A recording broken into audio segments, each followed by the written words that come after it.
व्यर्थ ना सुनने का अभ्यास बनाइए। ये अभ्यास से हो जाता है।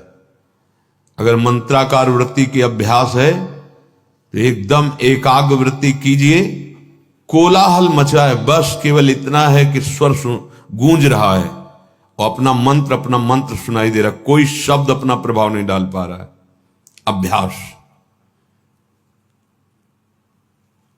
जो अधिक बोलने का, अधिक सुनने का, प्रपंच का भाव कर लेता है, पूरा जीवन निकल जाता है, अनुभूत कुछ नहीं होता है, कुछ नहीं अनुभव होता है। इसी चमड़े को सजाने संवारने में पूरा जीवन निकल जाता है। बड़ा विनोद का विषय है। शूरवीर कहा करके कायरता का आचरण दिखाना, यह विनोद का विषय है। भगवत प्राप्ति का लक्ष्य करके चलने वाला उपासक माया के मनोरंजन में विश्राम मान लेना, शरीर सुख को विश्राम मान लेना। प्रपंच में क्या कर रहे हैं? बोले समय नहीं कट रहा था तो बैठे बातें कर रहे थे, ये खेल रहे थे, ये कर। समय यहां कम पड़ता है। समय उपासक को, उसको लगता है कि और समय बढ़ जाए, और अधिक साधन करूं, निरंतर और नाम जप करूं। श्रवणनी और कथा नहीं सुनी हो, रसना और न गई हो। कानों से भगवत चर्चा किसी श्रवण फुटो जो अन सुनो। कहां हमारी स्थिति है? बहुत प्रपंच में राग हो गया है, प्रपंच कथन में, प्रपंच श्रवण में। और सिद्धावस्था कैसे मिलती है? बोले श्रवणनी और कथा नहीं सुनी हो, रसना और न गए। ग्राम्य कथा, विषय कथा, राज कथा नहीं, नहीं, भगवत कथा, केवल भगवत कथा। वही गान करना, वही श्रवण करना। जीव अपनी तरफ प्रमाद किए हुए है। संयम में रखो इसको। बहुत ही दुष्ट स्वभाव बनती चली जा रही। ये खाना, ये खाना, ये खाना, कभी नहीं आगा रही। ये नहीं आ रहा कि जब लिखा है राधा नाम सुधा रसम, तो मुझे क्यों नहीं सुधा रस, अमृत रस का अनुभव क्यों नहीं हो रहा? ये कभी चाह नहीं पैदा हो रही। हाँ, आज ये समोसा चटनी, आज ये पदार्थ, आज ये पदार्थ। इस दुष्ट को बढ़ावा देते चले जा रहे हैं। रसेंद्री को प्रमाद युक्त मत कीजिए। उपासक यदि सिद्धावस्था में पदार्पण करने का निश्चय बना लिया है तो रसेंद्री को प्रमाद से बचाइए। जीव को संयम में कीजिए। उचित सात्विक भगवत समर्पित आहार, अल्पाहार। किसी को अपनी आंतरिक वृत्ति का परिचय मत दीजिए जब तक भगवदाकार वृत्ति ना आ जाए।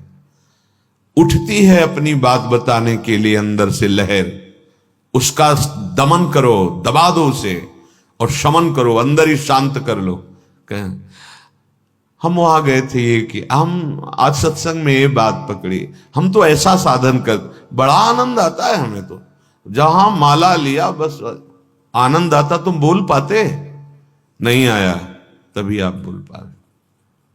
जब तक भगवदाकार वृत्ति ना हो जाए तब तक अपनी आंतरिक वृत्तियों को दबाओ, दमन करो, शमन करो अंतर में ही। सावधान दृष्टि रखो। आत्म कल्याण के लिए जहां तक हो सके तहां तक ऐसे लोगों से बात ना करो जो दुनिया की बातें तुम्हें बताते हैं।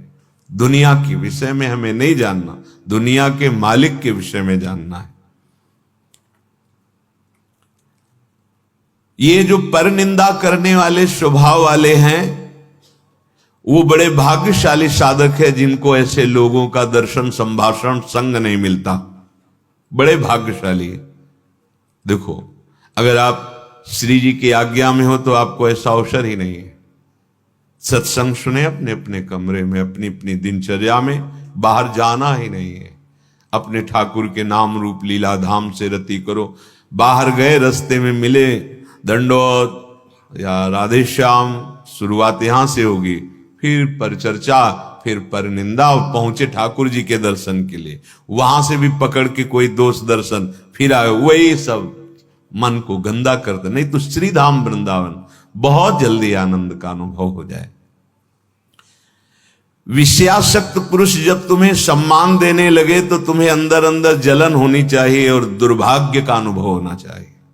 देखो सतमार्ग क्या है, सम्मानम कल्याति घोर गर्लम नीचापमानम सुधा, श्री राधा मुरली धरो भज सके वृंदावन माते। सबके चरणों में तृणादपि सुनीचेन, कब बनोगे, कब आएगा, सबके चरणों में। अहो आश्चर्यमयी बात, वो संसार का वेश धारण किए हुए साष्टांग लूटा हुआ है, कितनी अपार श्रद्धा है। और हम श्रद्धा के मार्ग के पथिक होकर के सर भी नहीं झुका सकते। हमको ये गर्व है कि हम विरक्त हैं। काहे से विरक्त है? देहाभिमान से, विषयों से, किससे? वहां उसकी दैन्यता को देखो, वो साष्टांग लूटा हुआ पड़ा है। केवल आपको इस भाव से ये भगवान के दास हैं, तो आप अपने भगवान को नहीं पहचान पा रहे, उस रूप में कोटिशाह उनके चरणों में दंडवत है। कहीं छू न जाए किसी का प्रणाम, नमस्कार, वंदना, स्तुति, ये कहीं हमारे हृदय को स्पर्श न कर ले, नहीं तो मलिन कर देगी पक्का। विषयासक्त पुरुष द्वारा किया हुआ सम्मान यदि स्वीकार करते हो तो तुम्हारा दुर्भाग्य है।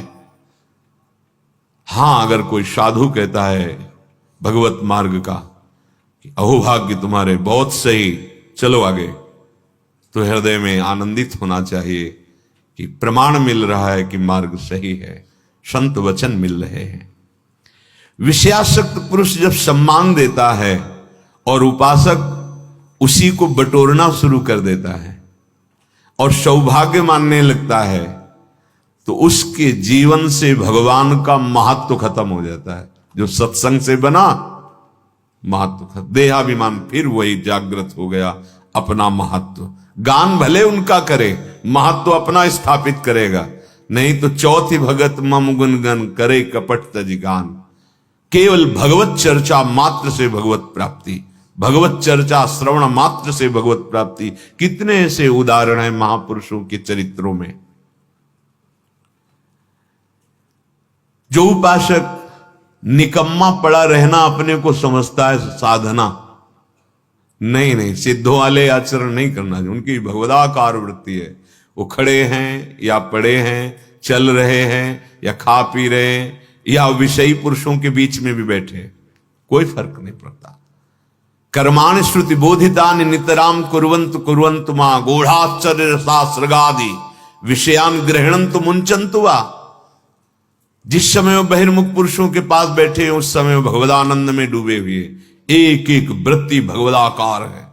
आप उनका अनुकरण न करें, उनके वचनों का अनुकरण करें, जो उनके वचन कह रहे हैं। जो ये समझता है कि अकेला में बस पड़े रहना, मांग के खा लिया, तो काम क्रोध लोभ मोह मद मत्सर ये ऐसे नहीं जीते जाते हैं। जीवन में उपासक के हृदय में आराम की तो कोई वृत्ति ही नहीं रह जाती। श्यामा श्याम नहीं मिले तो आराम कैसा, राम नहीं तो आराम कहां, नहीं, तब तक विश्राम। अरे ये बड़ा भारी युद्ध है, बड़े विपक्ष जोरदार हैं, इनको परास्त करना है। ऐसे नहीं कि कमरा ले लिया, पड़े हैं, खा रहे हैं, पी रहे हैं। केवल पड़े भी नहीं रह सकते ना तुम, क्योंकि एक क्षण बिना कर्म किए नहीं रह सकते। शरीर से पड़े हो, लेकिन अंदर की विकारग्रस्त वृत्तियां तुम्हें चैन लेने देंगी, तुमसे ऐसे असाधन करा देंगी, वो व्यर्थ जीवन हो जाएगा। इसलिए सदैव भगवत कार्यों में इस शरीर को खूब लगाए रखो। भगवत कार्यों में, जो ये सब भगवत कार्य हैं। अगर आप गृहस्थ में तो सब भगवत कार्य, विरक्त में तो प्रगट के भगवत कार्यों में प्रभु की सेवा संपादन करने के लिए पूरे शरीर की ताकत लगा दो। इसमें प्रमाद स्थिति नहीं। हम केवल भजन को समझते, एकांत बैठे तो भजन हो रहा है।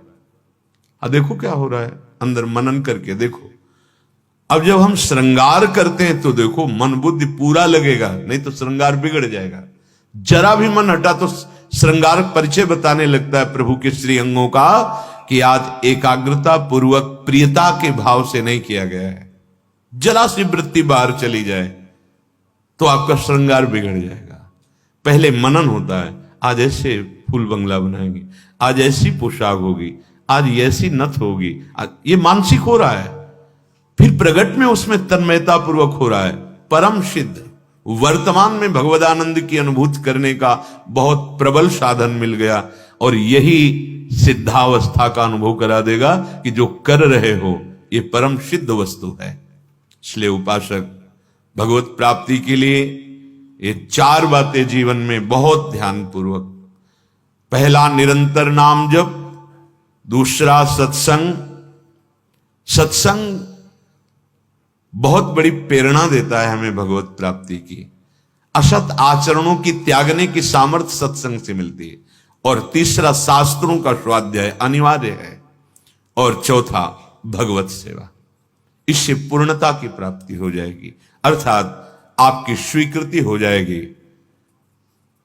मैं श्री जी की सहचरी हूं, अनुभूत हो जाए, मैं भगवत दास हूं, मैं भगवान का नित्य सखा हूं, या भगवान मेरे करुणा सिंधु पुत्र हैं, या भगवान मेरे माधुर्य निधि प्रीतम है, पति है। जो जिस भाव से भगवान उसी की परिपक्वता कर देते हैं, उसी को दृढ़ कर देते हैं। उपासक भगवत कृपा से प्राप्त सत्संग से जब ये निश्चय कर लेता है कि अब मुझे इस जन्म में भगवत साक्षात्कार करना है, दृढ़ निश्चय, तो आधी यात्रा तो निश्चय से ही पूर्ण हो गई। अब उसे असाधनों का त्याग केवल करना है।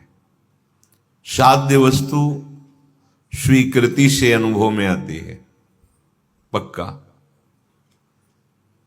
जैसे हमारी स्वीकृति अभी नहीं है, स्वीकृति देह की है, स्वीकृति मन और इंद्रियों के साथ भोगों में सुख है, ऐसी है स्वीकृति। ये सत्य है संसार, ऐसा हो गया। तो देखो हमें भास रहा है, सत्य भास रहा है, मैं तू मेरा तेरा अच्छा बुरा, स्वीकृति ये इतना कठोर हृदय कर देती है। भाई भाई की छोटी सी संपत्ति के लिए हत्या कर देता है, इतना कठोर हृदय कर देता है। पूज्य जनों का अपमान निरादर, बड़ा यही स्वीकृति इतना सरस हृदय कर देते हैं। जरूरत पड़े तो अपने प्राण दूसरों के लिए देने के लिए। परहित सरिस धर्म नहीं भाई। परम धर्म की स्थिति स्वीकृति से, परम प्रेम की स्थिति स्वीकृति से। विश्वास कीजिए, स्वीकृति ही हमारी गलत हो गई। आत्मबोध स्वीकृति से ही होता है, भगवत प्रेम स्वीकृति से ही होता है। मेरे प्रिया प्रीतम, बस और कोई नहीं। ये स्वीकृति ही तो है। मेरे तो गिरधर गोपाल दूसरो न कोई, स्वीकृति। पर यह स्वीकृति बहुत दुर्लभ स्वीकृति है। जीवन में जब तक 4 बातें नहीं होंगी तब तक ये स्वीकृति भगवत मार्ग की पुष्ट नहीं होती। सबसे पहले निरंतर गुरु प्रदत्त नाम जप, मंत्र चिंतन। दूसरा, इसकी पुष्टता के लिए सत्संग अति अनिवार्य है, अति अनिवार्य है। सत्संग नहीं तो भजन नहीं बन सकता। भजन न होई संग बिनु। अगर भजनानंदी महापुरुषों का संग नहीं, भजन नहीं बन सकता। पहला, निरंतर नाम जप सदगुरु प्रदत्त, ये दिव्य स्वीकृति के लिए अत्यंत अनिवार्य है।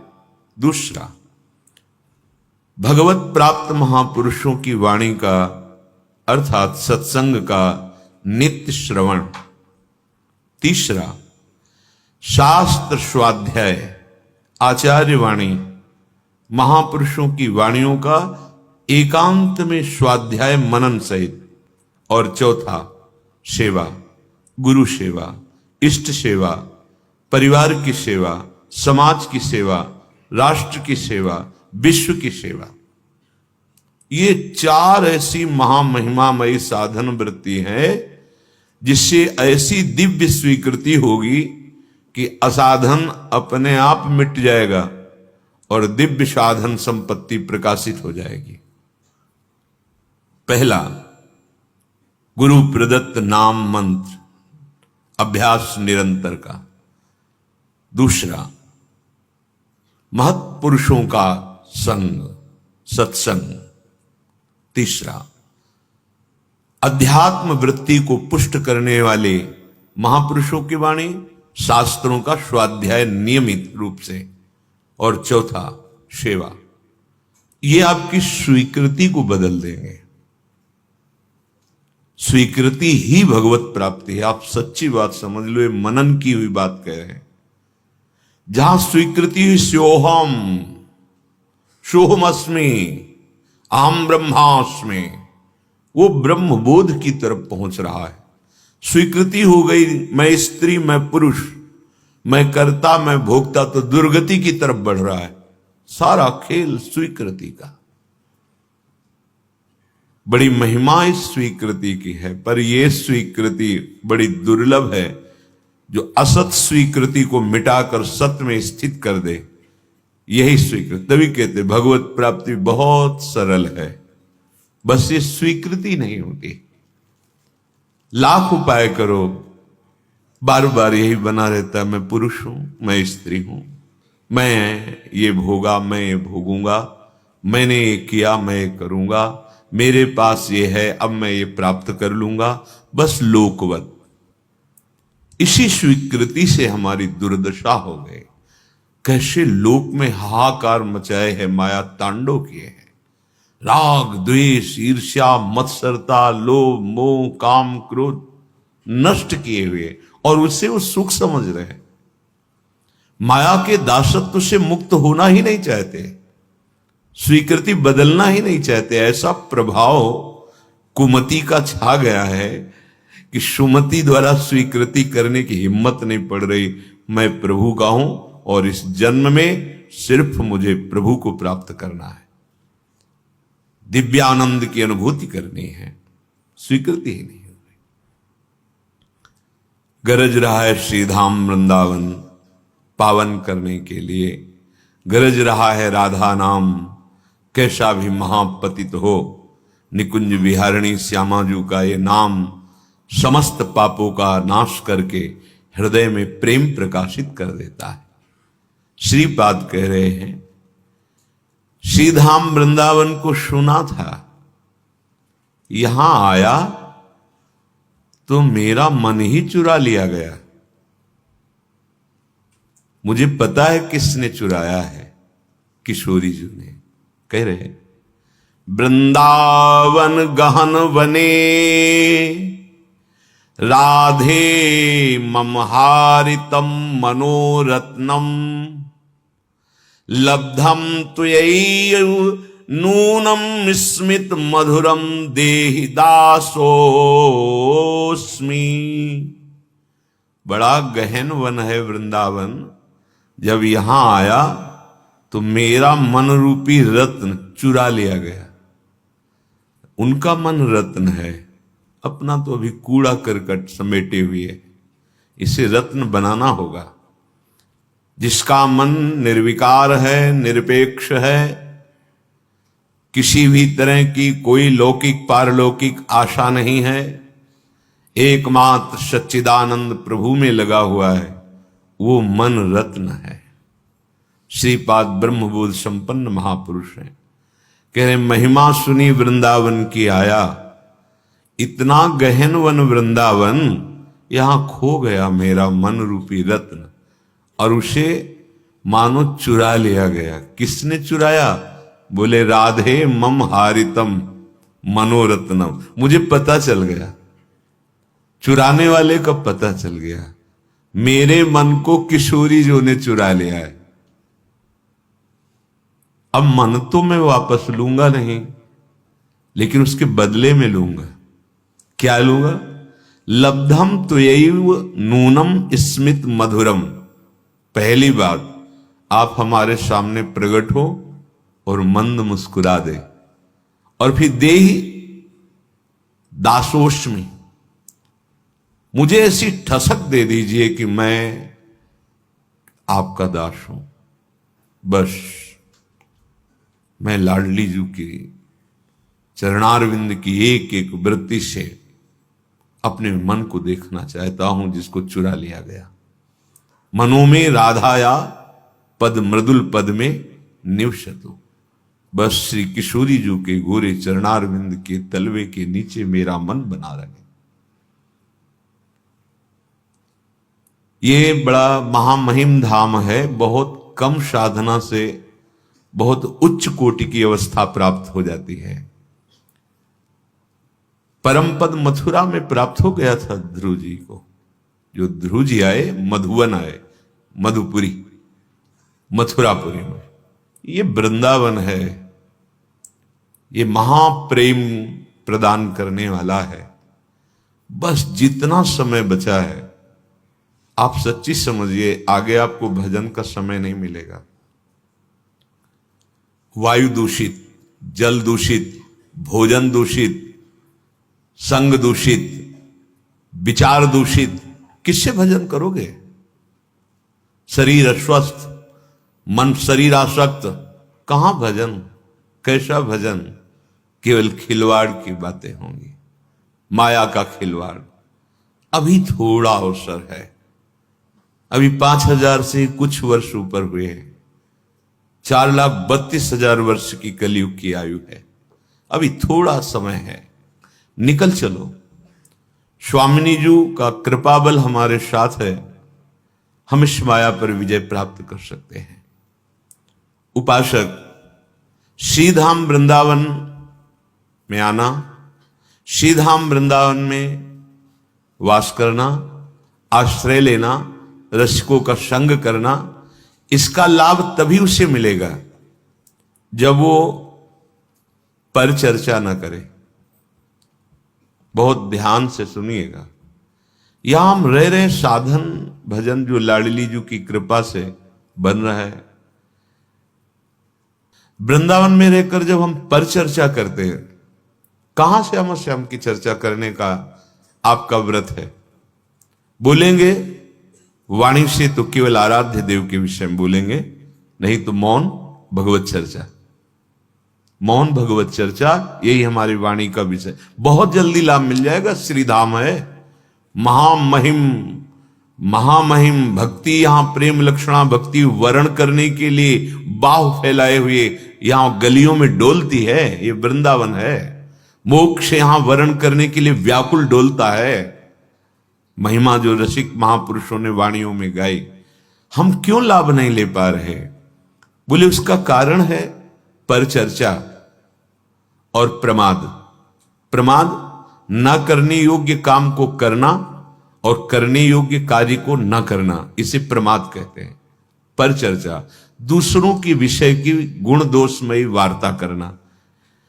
परदोष दर्शन, परिचर्चा, परनिंदा, कथन, श्रवण, यही हमारे भजन के प्रभाव को क्षीण कर रही।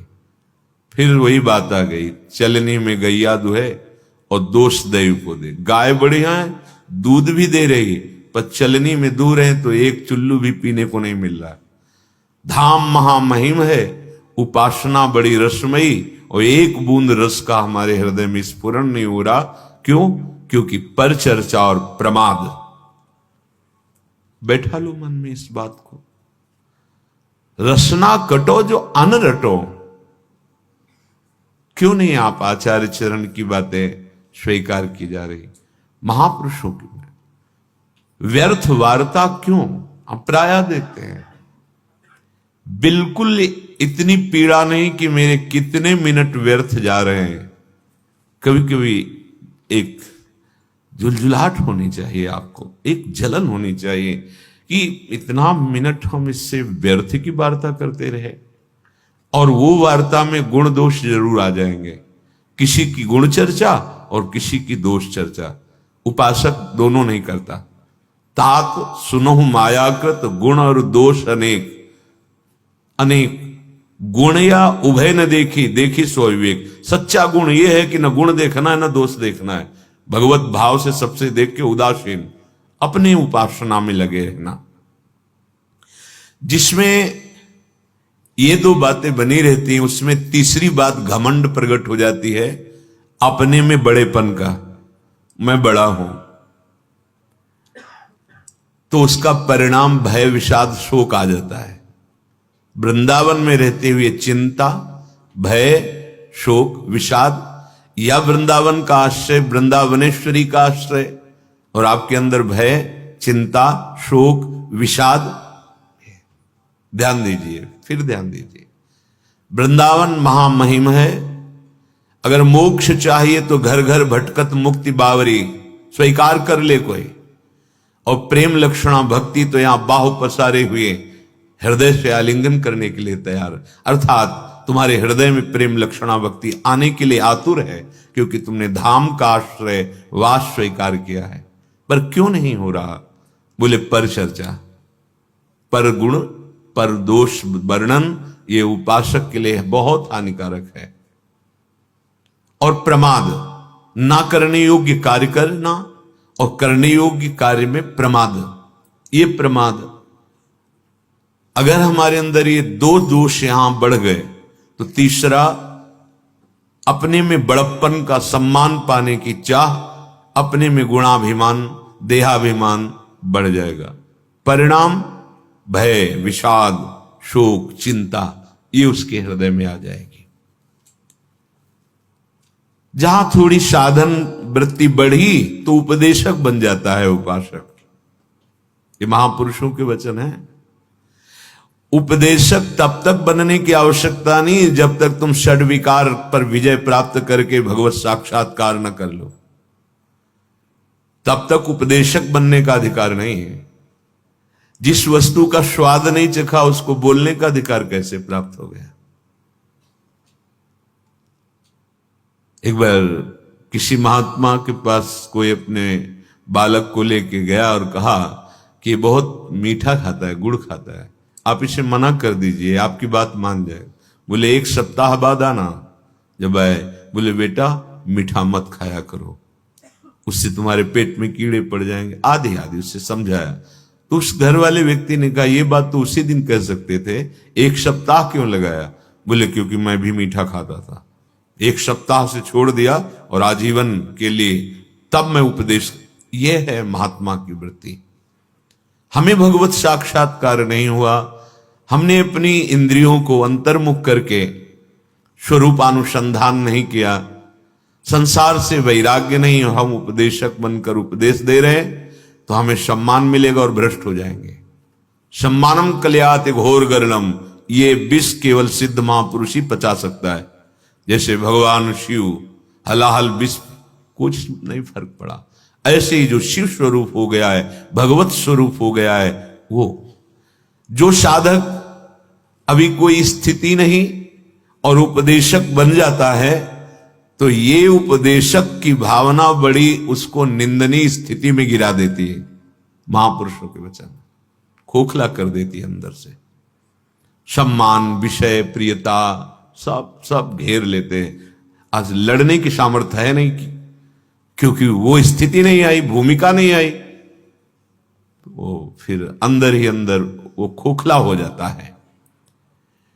उपदेशक अपने को दूसरों का कल्याण करने वाला समझ बैठता है, और जो भगवत प्राप्त वो बोधयंता परस्परम कथयंति च माम नित्यम तुष्यंति च रमंति च, ये भगवद आदेश का पालन हो रहा है।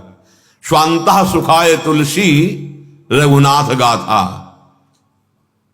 जगत का मंगल नहीं, जगत तो जगदीश स्वरूप उनको अनुभव में आता है।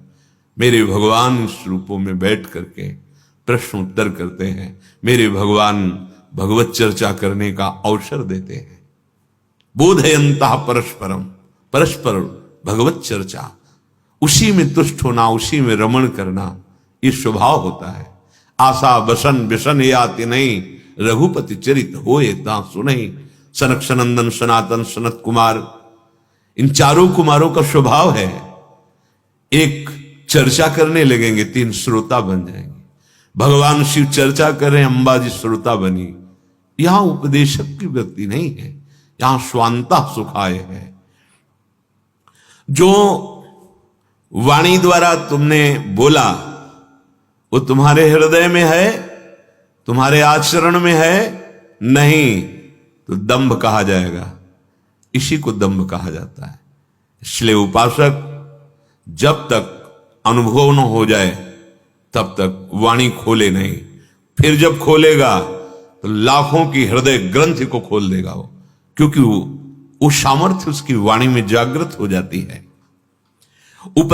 उपदेशक अगर उस भूमिका को प्राप्त नहीं है तो उसके अंदर ज्ञानाभिमान जागृत हो जाता है और सामने वो लघु समझने लगता है, फिर वो भ्रष्ट हो जाता है। सामने लघु नहीं देखना, सामने आराध्य देव देखना है। और इसकी अभ्यास वृत्ति करके जब साक्षात दर्शन होने लगे, जैसे उपासक पहले मनुष्य देखेगा फिर उसमें भगवत भावना, उपासक पहले खंबा देखेगा फिर भगवत भावना, लेकिन परिपक्व अभ्यास अवस्था सीधे विद्या विनय संपन्ने ब्राह्मणे गविहस्तनी सुनीच सुपाके चा पंडिता समदर्शिना। सीधे दृष्टि पड़ते सब में मेरा प्रभु सर्वान वस्तुतया निरीक्ष परम स्वाराध्य बुद्धिर्मम।